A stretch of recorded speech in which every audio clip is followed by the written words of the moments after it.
pouvez rentrer. Parfait. Bonjour. Bonjour. C'est un peu gênant là.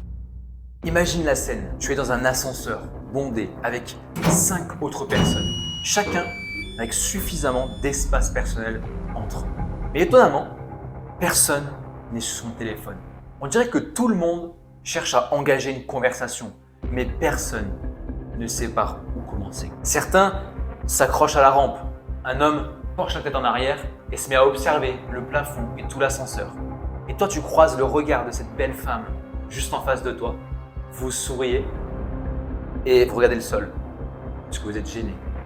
20 secondes d'ennui, insolence, pesant, inconfortable, jusqu'à ce que l'homme qui observait un petit peu l'architecture de l'ascenseur penche la tête en arrière et puis dit tout haut sur un ton léger « Je me demande pourquoi il y a toujours des miroirs dans les ascenseurs. » À ce moment-là, tout le monde pousse un soupir de soulagement. Merci, quelqu'un a lancé une conversation. Alors, pour le reste de la montée jusqu'au 32e étage, tu participes à une conversation sur le fonctionnement interne d'un ascenseur en donnant ton avis sur un sujet auquel tu n'avais jamais réfléchi auparavant. Mais peu importe, le silence gênant a disparu. Il faut donner une médaille à cet homme-là parce qu'il a osé. Et la plupart des gens veulent qu'on leur parle, qu'on flirte avec eux, qu'on les taquine, qu'on leur offre l'occasion d'échapper à leur existence monotone, négative et triste, et de s'immerger dans une discussion plutôt légère, superficielle, drôle, légère. Mais souvent, on ne sait pas comment débuter ces interactions, ou pire encore, on redoute de paraître bizarre.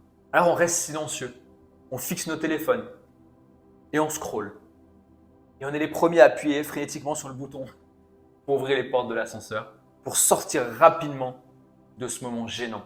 Et tout ça, c'est à cause de notre réticence à entamer une conversation ou une interaction sociale que nous apprécions tant. On apprécie tant ces hommes-là qui font le premier pas et qui amorcent la discussion, que ça soit en attendant dans un ascenseur, ou dans une file d'attente dans un café ou dans un bar, ou simplement en passant devant nous dans la rue. Parce qu'il suffit qu'une personne fasse le premier pas et soit positive pour que nous soyons invités à lui rendre l'appareil. Il nous sourit, on lui sourit. Il y a quelques années, quand je cherchais à vaincre ma timidité, un ami m'a recommandé de lire un article. Mais je ne me doutais pas que cet article allait totalement changer ma vie à jamais. Il s'agissait en fait de la transcription d'un discours prononcé par Peter Kaufman, l'un des hommes d'affaires les plus prospères de notre planète. Pourtant, pas grand monde en parle. Il est le PDG de Glinear, c'est une entreprise aérospatiale basée aux États-Unis. Dans son discours, parmi d'autres sujets tels que le leadership, l'intérêt composé et l'économie, il parle de la réciprocité en miroir. La réciprocité en miroir, c'est lorsque les gens et les animaux reflètent notre comportement. Selon Kaufman, chaque interaction entre les humains et les animaux repose sur cette réciprocité en miroir. Pour mieux comprendre, je vais vous confier un petit secret. Vous savez, lorsque votre chien sort dans le jardin et qu'il discute avec le chien du voisin, vous savez ce qu'ils disent? T'as vu comme il est facile de manipuler les humains et de les faire tout ce qu'on a envie de faire? Ah bah oui, c'est un jeu d'enfant. Tout ce que tu as à faire, c'est très simple. Tu les accueilles quand ils rentrent avec de l'attention le plus inconditionnelle possible qu'ils aient jamais eu dans leur journée, avec un sourire, tu leur sautes dessus. Il suffit de faire ça pendant 10-15 secondes et ensuite tu peux passer le reste de ta soirée tranquillement à faire ce que tu veux. Les chiens sont des maîtres de la réciprocité en miroir. Mais revenons un petit peu au monde des humains. Combien de fois veux-tu être écouté? Combien de fois veux-tu être respecté? Combien de fois veux-tu ressentir l'impression de compter pour une autre personne? Tu as probablement répondu tout le temps à toutes ces questions. Maintenant, pense à ce que ressent un maître quand il rentre du travail et est accueilli par son chien. Penses-tu que cet homme-là ou cette femme-là se sent écouté, respecté, aimé? Penses-tu qu'il ou elle trouve du sens, de la satisfaction et de l'accomplissement à ce moment-là? Crois-tu qu'il compte pour ce chien? Et le chien, qu'est-ce qu'il reçoit en retour? Ben plein d'amour. Et t'inquiète pas, Kaufman et moi, on va pas trop commander de te comporter comme un chien toute ta vie. Ni d'être trop gentil avec les autres.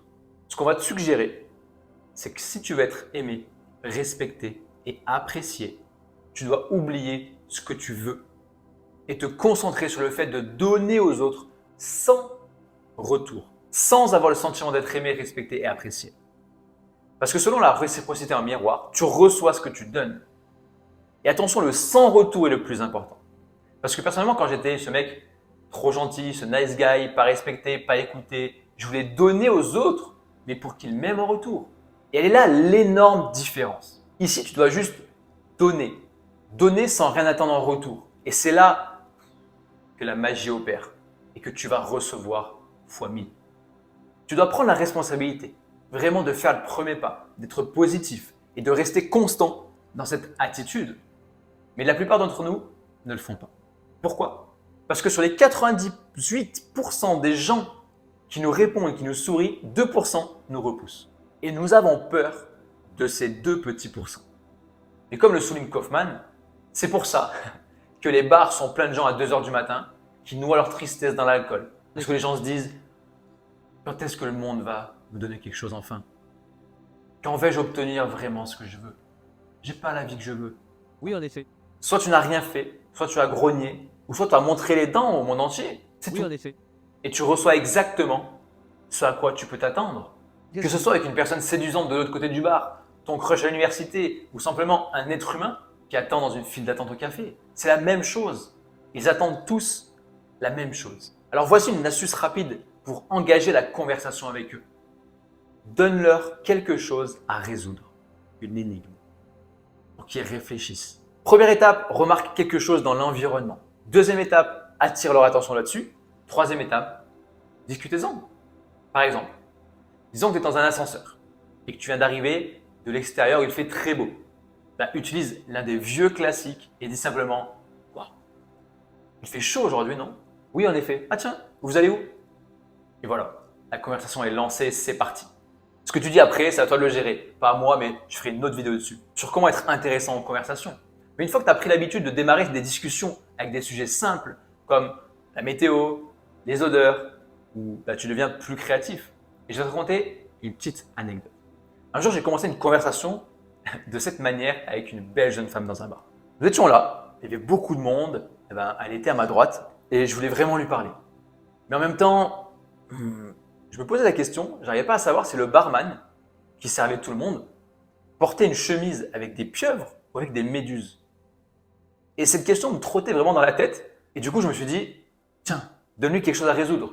Excuse-moi, j'ai une petite question, est-ce que tu vois ce barman devant nous? Juste, c'est des pieuvres ou des méduses sur sa chemise? J'aurais pu avoir peur d'être ridicule, de paraître bizarre, mais peu importe. Elle a adoré. Nous avons eu une interaction juste géniale. Nous avons parlé pendant 5 ou 10 minutes. Puis nous avons continué notre soirée. Tout à coup, nous étions plus 2 étrangers ennuyés qui attendaient dans une file d'attente, mais presque de véritables amis qui discutaient de pieuvres ou de méduses sur la chemise d'un barman.